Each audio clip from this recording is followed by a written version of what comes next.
চলুন সংসারের টুকটাক কাজ করতে করতে আপনাদের সাথে একটু গল্প করি। আমার এই রান্না শেখার পেছনে অনেক গল্প আছে। তার মধ্যে প্রথম গল্পটা হচ্ছে, আমি একদমই কোনো রান্না করতে পারতাম না। আর যেটুকু পারতাম সেটা হচ্ছে ভাত, ডাল, ভর্তা এতটুকু পর্যন্তই সীমাবদ্ধ ছিল। ডিম ভাজাটা পর্যন্ত এটা ছিল একটু বাড়তি। তো যাই হোক, বিয়ের পরে আমি মোটামুটি একটু করে রান্নাবান্না করতে শিখেছি। কিন্তু এইসব ফাস্ট ফুড আইটেমগুলো আমার চিন্তার বাহিরে ছিল। আমি যে কখনো এসব রান্না করতে পারবো বা বানাতে পারবো, আমি এটা আসলে কখনো চিন্তাই করিনি। আমার কোনো রকম ধারণাও ছিল না। কিন্তু যখন থেকে আমি এই প্ল্যাটফর্মে কাজ করতে শিখেছি, তখন থেকে না আমি অনেক কিছু নিজ থেকে শিখেছি। কিছু জিনিস অন্যের কাছ থেকে শিখেছি, কিছু ইউটিউব দেখে শিখেছি। বাট অনেক কিছুই নিজের মতো করে শিখেছি। বিশেষ করে যেটা শিখেছি সেটা হচ্ছে, আমার বাচ্চাদের তাগিদে আমাকে অনেক কিছু শিখতে হয়েছে।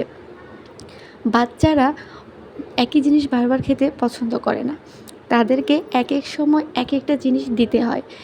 আর সেটা একটু পরিবর্তন করে দিলে তাদের বেশি ভালো লাগে। টেস্টটা একটু অন্যরকম আসে।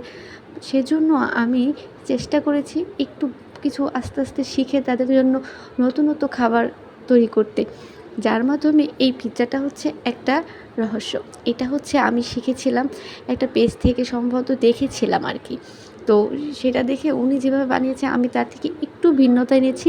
আর এই ভিন্নতাটাই হচ্ছে আমার বাচ্চাদের টেস্টটাকে আরও বেশি বাড়িয়ে তুলেছে। তাদের খাওয়ার আগ্রহটা বেশি হয়েছে। কারণ পিজ্জা জিনিসটা খুব রিচ খাবার। এটা আসলে সবসময় বাচ্চারা মানে খেলে যেটা হয় যে একটু ফুড পয়জনিং হতে পারে।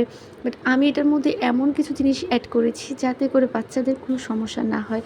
তো জিনিসটা খেতে কিন্তু আসলেই খুব মজা। আপনারাও কিন্তু বাসায় ট্রাই করতে পারেন।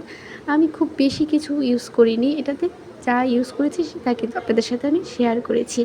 তো যদি আমার ভিডিওটা আপনাদের ভালো লেগে থাকে, অবশ্যই আমার একটা লাইক করবেন, কমেন্ট করে জানাবেন আপনাদের মূল্যবান মতামত।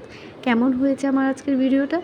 যদি আপনাদের ভালো লাগে তাহলে আমি চেষ্টা করব আরও কিছু নতুন ভিডিও আপনাদের সাথে শেয়ার করতে। আর আজকের পিজ্জাটা কিন্তু খুবই মজা হয়েছে। বাসায় অবশ্যই ট্রাই করবেন। আল্লাহ হাফেজ।